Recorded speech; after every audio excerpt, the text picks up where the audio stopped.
অন্তিম মুহূর্ত পর্ব ২। হৃদয়ের আকুতি।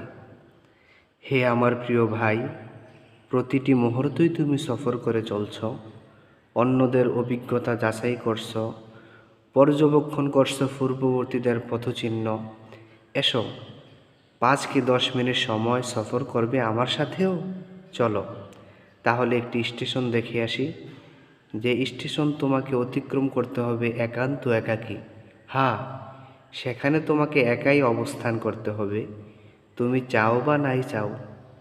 সেই স্টেশন, সে মুহূর্ত অবশ্যম্ভাবী, সে মুহূর্তটি তোমার জীবনে নিশ্চিত আসবেই।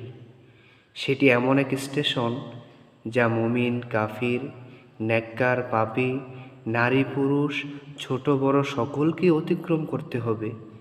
এমনকি নবী রাসূলদেরকেও সে ভয়ানক স্টেশন ও বিপজ্জনক মুহূর্তগুলো অতিক্রম করতে হয়েছে। সে অন্তিম মুহূর্তটি আমার ও তোমার দিকে ক্রমেই ধেয়ে আসছে। এ স্থান, এ মুহূর্তটি আমাদের পূর্বে অনেকে অতিক্রম করেছেন। তারা স্বচক্ষে একে অবলোকন করেছেন, একে জেনেছেন তার স্বরূপে, তারা এর স্বাদ আস্বাদন করেছেন, তাদের পান করতে হয়েছে এই যন্ত্রণার পেয়ালা। এসো, আমরা আজ তাদের চোখে একে দেখি, তাদের কানে একে শুনি, সে মুহূর্তগুলো যাপন করে আসি তাদের মতোই।